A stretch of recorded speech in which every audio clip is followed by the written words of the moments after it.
it's your homie S. Dot coming back to you with DefTF at the Energon Invitational 2019, and I'm here with Richard Wyatt. And what did you do this weekend? I played the Energon Invitational at PAX Unplugged. And how did you do? I top 8'd. You made top 8. I did. Nice. I lost my quarterfinals match just a couple seconds ago. Okay. And real quick, let's talk a look at the very cool plaque that we have here. Transformers Energon Invitational top 8. And right behind here, we have the Energon Edition all boxed up. It's pretty big. And you will be getting, and you will be getting a Captain Jetfire toy. I think it's like, I saw the box, I took a picture with it, they did like an individual photo, and it looks like it's about this big. It's nice. And that's perfect for the deck that you're playing. Absolutely. Very perfect. Okay. Yeah. So I gotta ask first, before we go into anything else, I actually one round, like maybe during during your Swiss rounds, why are you playing on the Decepticon side of this mat versus the Autobot side? What's the reason behind that? Well, everybody loves a good villain. Okay. And I count myself among those. Okay. So I don't know, there's always been more intrigue for me among them. Yes. As a faction. Okay. So that's why. Okay, understood. Cool. Very nice. And okay, so you decided to play Jetfire this weekend, and you made top 8 with a 2-tall deck. I did. You got only 28 health, but your defense looks out of control. So explain what's going on here with this team lineup. Sure. So what happens here, you'll notice these two Energized are here as well. They're both star cards. So your total lineup amongst characters is only worth 23 stars given the 16 and the 7. And then these two additional cards give you up to the actual 25. Okay, right. So the thing about this deck is your matchup against most of the wider aggro decks is really good for 2 reasons. One, the fact that you only have 2 guys means that they have less actual turns with full attacks. They can upgrade in an action with your combat effect to it on each of their attackers. Your guys defend for naturally huge health, for huge defense totals. Amos has tough 3. Right? So in a deck with 8 double blue pips, which we'll get to later because of these energized fields, his average defense is a minimum 6 with no change. And then on Jetfire, his other mode, he has a wall of text.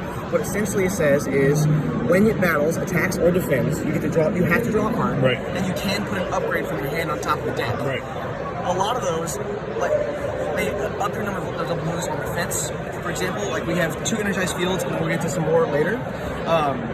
On top of that, when you put a card back for Jetfire, whether it's attacking or defending, you flip an extra battle card during that. So pseudo bold one, a tough one. Right, and if you're putting a double blue on top, you're essentially giving yourself an extra time because you're doing the 2 blue pips off the 1 card. Right. Okay. And like I was gonna say, cards that turn off tough and bold will actually work against you because it's not considered bold or tough. That's correct. They do turn off aimless, but not Jetfire. Yes, correct. If they turn off aimless, you kind of want that to happen because then aimless will die and flip into this weapon mode. One of the things that people don't really realize when they see the deck for the first time is if they kill aimless, they are taking 3. Because what Jetfire does when he attacks with aimless on is he draws a card and puts an upgrade back on top. Stack this or flip. Like you don't have to stack this. Put any upgrade on top. You're guaranteed to flip 3 cards. You're guaranteed to hit this. Right. Definitely, that's powerful. Yeah. 9 and dealing 3 for free. Yeah, that's 9 dealing 3 for free every single time. Perfect. Cool. So that is one of the other powerful synergies in the deck. It's one of the reasons to play it. What it does mean is because you defend for such huge totals and you have access to 1, 2 ranged characters, and 2, the guaranteed trigger off of your aimless flipped into the weapon mode. What it means is you have so much direct damage. You're overwhelming. I'm all for that. Direct damage. Okay. It's a ton of direct damage. So that's the reasons to play the deck as far as like why these characters and the matchups. You're really good against Shockwave and Blaster aggro. Okay, very nice, cool. All right, well, let's jump right into the deck list and see what you're working with. All right, let's do it. So we'll start with the basic ones. We're a blue deck. You and double blue pips. Security checkpoint is just the best one of those. Right. It's a really good playable action. One of the cool things about security checkpoint in this deck is, let's say that you have a Jetfire in his bot mode and you haven't flipped for turn yet. You can security checkpoint and eat echoes from both players' hands, and then you can flip your Jetfire to refill your hand with this flip trigger. To actually get an upgrade to play for the turn. So you can break the symmetry on security checkpoint. That is very strong. That in combination with the fact that you just are so flush with cards because of what Jetfire does on both of his modes, means that security checkpoint doesn't really ever affect you. It's the same reason that you're good against Shockwave. Which is that their discarding ability doesn't ever keep your hand empty. You're never top deck. Very perfect. Nice. We'll move on to the next action. We've got rollouts, which I've grouped here together with 2 copies of Escape Route, pardon me. So the rollouts and Escape Routes are grouped together for one reason. They do the same thing in the deck. Yes. They are flipping your Jetfire from this mode into this mode on your turn while letting you defend and attack in the mode you want to defend and attack in. Right? So because you're doing that, both of these, what they're doing is they're just basically better. Each of these is a better treasure hunt with better picks. So this one you can pick up, it's green. You don't want to be too flush on this effect. 5 is a lot, especially when you can pick these up whenever you want. The fact that this is a blue and an orange pip, and the fact that it's actually actively good in your deck, means there's no reason not to play rollout. When you can increase the flip density as far as just like the number of oranges you can play in a blue deck, you're just buffing your numbers a lot if you're not actually costing yourself on defense. So yeah, that's why those are in the deck. Very nice. Next, and this is probably something people were expecting coming, there's 3 marksmanships. Like I said earlier, both of my characters are ranged. I mean, Amos only has 1 mode, but Jetfire is ranged in both modes. Both modes, that's nice. And so this direct damage paired with the ability of Amos's weapon, as well as some of the other direct damage we'll get to later in the deck it helps you build a critical mass. Right? So one of the things people normally complain about with Too Tall, or they say that they shy away from it because of, is the fact that you don't put out the same damage numbers in combat, which is true. It's no arguing it. What you get to do with this direct damage is you essentially are earning yourself over the course of a game like one other full attacker. Which is why it's really good to play in a deck like this with Too Tall. That's a cool way to look at it. I like that. Next, we're going to look at another couple of cards I've grouped together, which is the secret actions. You're playing the full number of both Sabotage Armaments and Hidden Fortifications. Nice. So the reason you're doing that, Sabotage Armaments is maybe the best card out of Wave 4. Yes, I agree. As far as battle cards go. It is absolutely insane on rate. It's so good. Another card that hurts Shockwave. It's another card that hurts Shockwave. The fact that you're playing 6 secret actions means your opponent has to kind of play correctly around both of these, and there's not really a way to do that. Right? So unless all 3 of 1 are in the scrap pile. So they have to, it's a guessing game for them. Right? So Hidden Fortifications helps you defend against those really large number turns. I had several times over the course of the tournament somebody who was an orange deck attack for 17 and do no damage. What? Yes. That's crazy. And Sabotage Armaments is also good against Overwhelming Advantage, Shockwave, which was near the top tables. And I played in my second to last round. I was able to beat him in game 2 because I had a Sabotage Armaments down, and I turned off his Overwhelming Advantage. Very nice.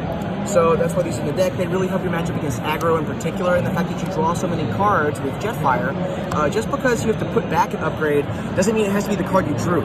So if you're just digging through your deck for these good secret actions, or for these good actions to make sure you have 2 things to do each turn, then that's really powerful, and it gives you better access to these. Alright. Next and finally is the Espionage, one of. White pips are powerful. Espionage is really good. There's a lot of times where you're, because I mentioned earlier, you can break the symmetry on security checkpoint. You can get a sense of what's in their hand with the security checkpoint, eat a bunch of it, and then take like their last card on the next turn with Espionage. And really just hamper their ability to do it. Disruption is so great. It is. Definitely something else needed. And that's I believe there are 5 white pips in the deck. There's the 2 escape routes, the Espionage, and we'll get to 2 that are in the upgrade section next. Now, how many actions was that total? Do you remember? 18. 18, okay, cool.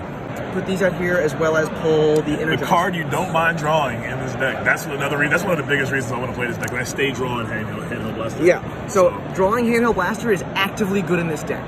It's one of the bane to most of the blue decks. When you draw a handheld blaster, it's functionally a blank. Not in Jetfire, it's not. In Jetfire, it's awesome. You have a guaranteed double blue flip when you draw it in Jetfire, which is great. And the fact that you have 5 upgrades that are double blue to put on top of Jetfire's ability and on his bot mode means that it's insane how often you get to do it. Like, you just do it constantly. It's almost like a throwaway. On top of that, both of these are able to be picked up by his treasure hunt mode because it gets upgrades. So you can dig to it off of, say, an escape route or a rollout, and then flip it back to this mode and guarantee you can plan on your defense. That's broken. So that's why those are there. And then everybody's favorite card, and something a lot of people slept on, extra padding. So jokingly, my testing team and I call ourselves Team AT Extra Padding. Because we're from Austin, Texas. ATX. Extra Padding was a card that we were on early in Wave 3. We were playing around with Blue Megatron builds, and it was really an outstanding card there. And Jetfire is just the best deck in the game at assembling triple extra padding. Because of the treasure hunt mode, and because of the card draw, and because that Aimless digs you so many cards through his tough, which is a secretly really high benefit to him having so much tough, is you get to go through your deck and pick up your greens that matter as often as you want. So you're incredibly good at building extra padding, and we'll actually get to a similar thing in the sideboard that you're really good at, you're kind of the best deck at, or one of the better decks at, that bears a lot of similarity to extra padding. Next, we've got Armed Hovercraft. I mentioned earlier that marksmanship plus the weapon mode on aimless means that you kind of have a critical mass of direct damage going on. Armed Hovercraft is another one of those things. So one of the decks that we had trouble beating in testing was like really wide decks with a lot of pierce or black pips. So one of the things that Armed Hovercraft does is it scales with the number of characters on your opponent's side of the board. Right? So because it scales with the number of characters on your opponent's side of the board, it's basically like functionally giving you tons of points every single time. It's part of what people generally refer to as the range package, which I'm sure you've heard you talk about on FTF, and just functionally a great card. That said, there are a lot of matchups where people are either boarding down to 2 tall or they're either 3 tall and 2 of the characters don't really matter, where I'm happy to shave 1. Okay. Because of the fact that you're so consistent at putting it into your hand with Jetfire's ability, you don't necessarily need all 3 in all your matchups, but it's better to lean on consistency in the main game. Fair enough.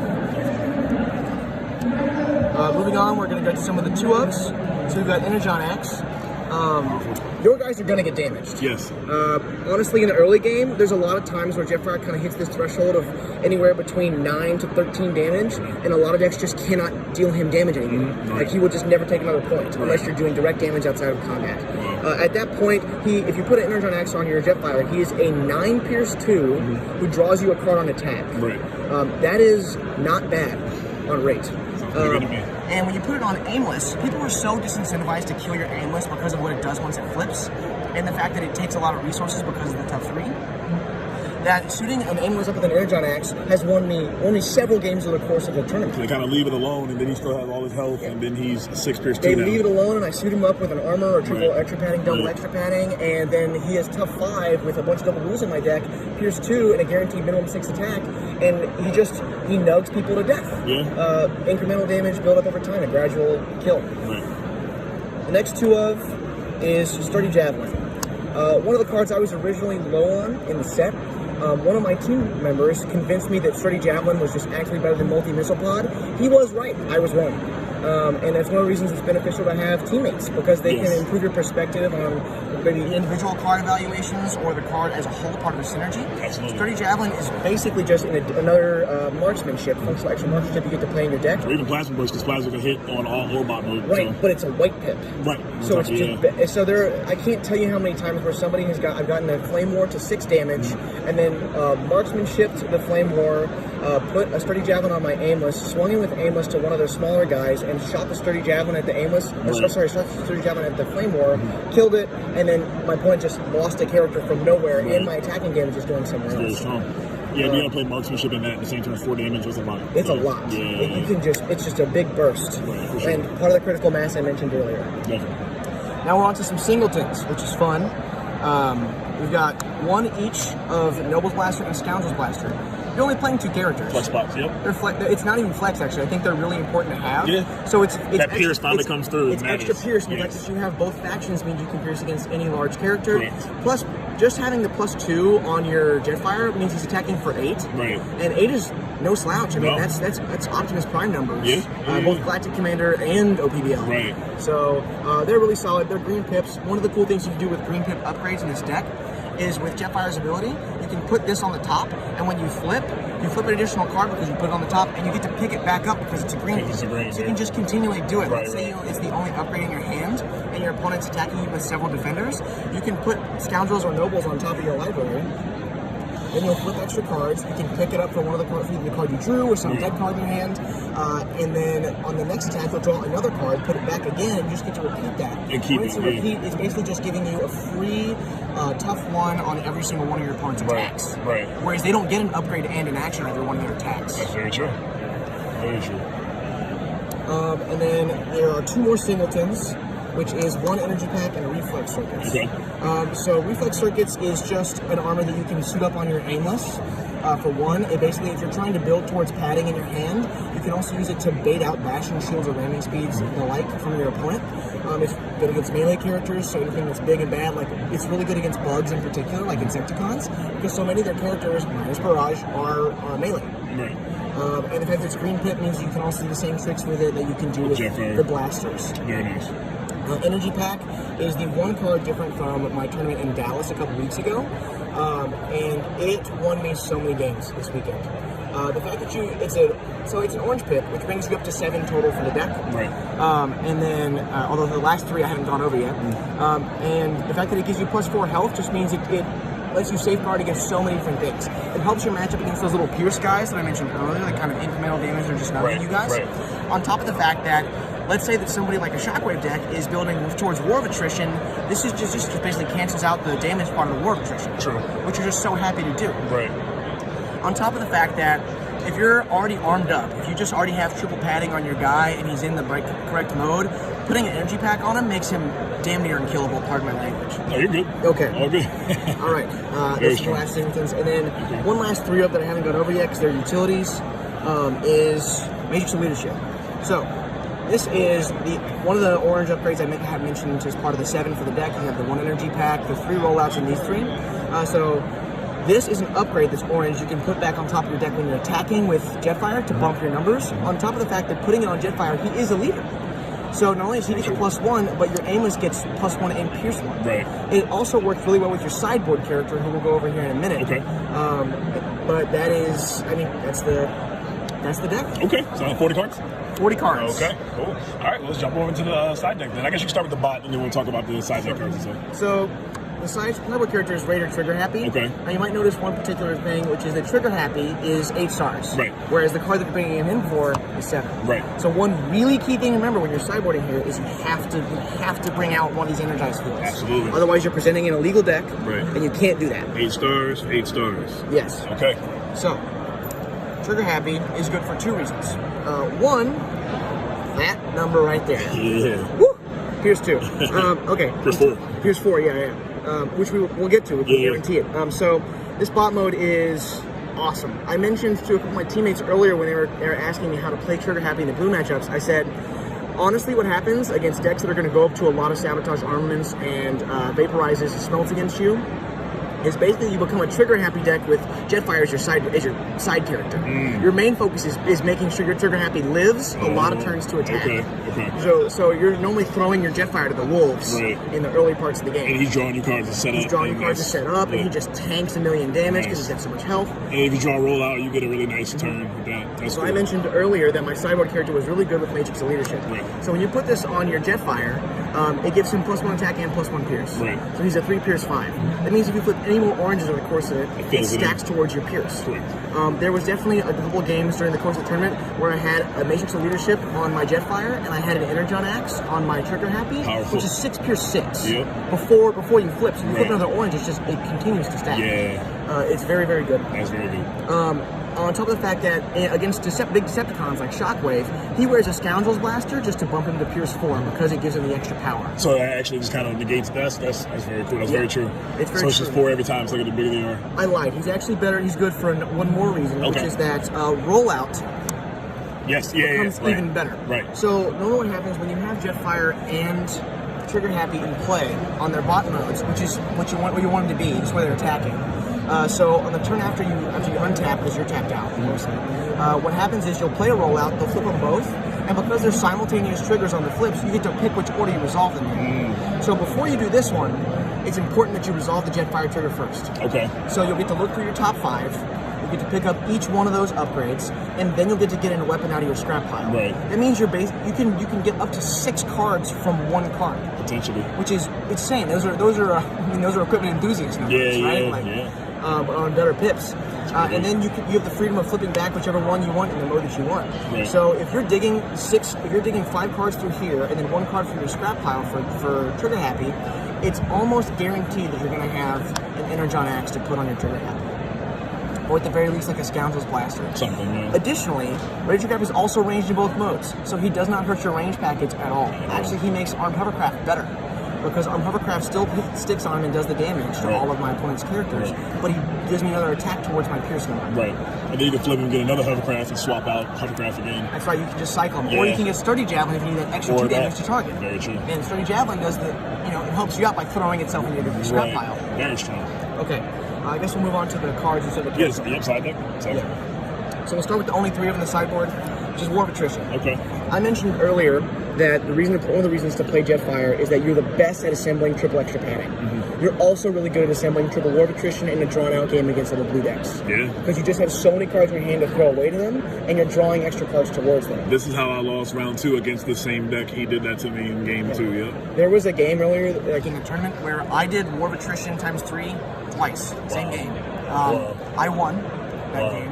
Because that's so deal 6, heal 6. Deal 6, heal 6. Did you have energy pack too? I did have an energy pack. The game just went on for forever, but you are really good at assembling because you just go through your deck so fast. Very nice. All right. Next, we'll go through some of the 2-ofs. So I'll talk about point defense system. This is one of the changes I made for my Dallas list. The tournament report from that is on transformyourgame.net. I'll probably be writing another one for this tournament on the same website. But I had 3 in Dallas in my sideboard, and I never wanted to bring the 3rd one in. So easy to do. It's just, it really competes against some of the 13-7-5 decks that have star-wise, that have some of those Pierce numbers you're really concerned about.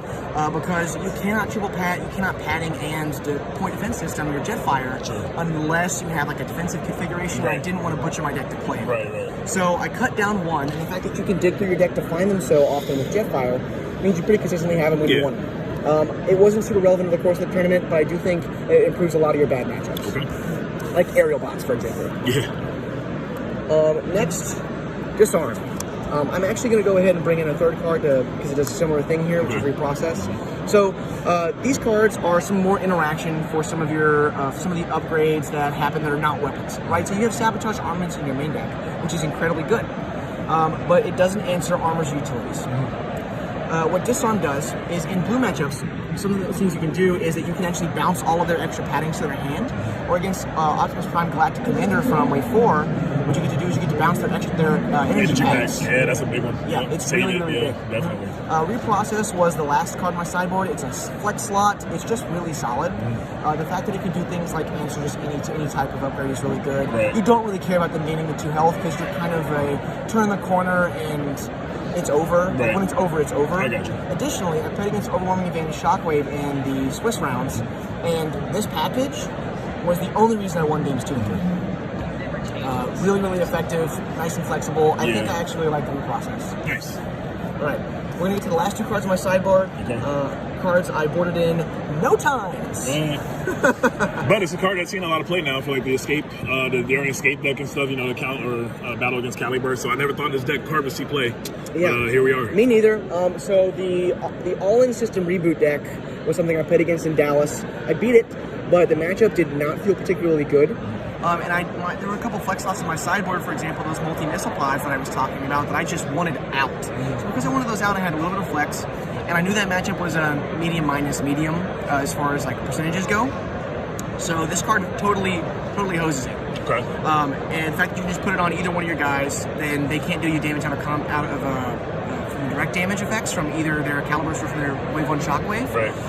And the cool thing about Jetfire is they almost can't deal you damage in combat because their numbers are so small and they're little dudes. And if that's the case, then you're just not taking damage.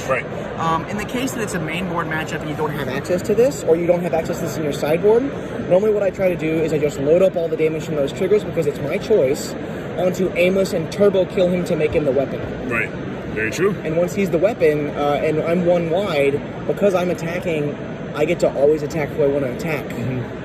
There's this weird, you draw cards every time. You draw cards when you do it, and you're defending for huge numbers. So that's very strong. So that's that's the way that I beat it when I was in Dallas and didn't have access to this card. Okay. So you do have the disarms and the reprocess, but I was gonna say, so W5 Gyro Blaster is a big one that they can get a solid couple attacks that can hurt you. Yes, W5 is really good against you. There's a couple of cards and archetypes that are pretty solid against this deck. Lord Megatron is really hard for this deck to beat because you just flip through your deck so much. It makes your play really awkward and kind of indirectly hoses your card advantage engine because you're so based on looking at the top of your deck. Well, I will say, I mean, I don't know how much we'll see Lord Megatron based off of this. It maybe like going into PPG Dallas, or the big tournament, the championship. Take cover was one of the other considerations for the defensive driving slot. Right on. Hey, very nice deck profile. Got your prizes. Congratulations to you. And got a new thing I'm doing for my channel. Let me get a flex. Get a flex? Hey, there we go. Yo, this is S. Dot. If that's the I've had now, I'll catch you guys later. Peace.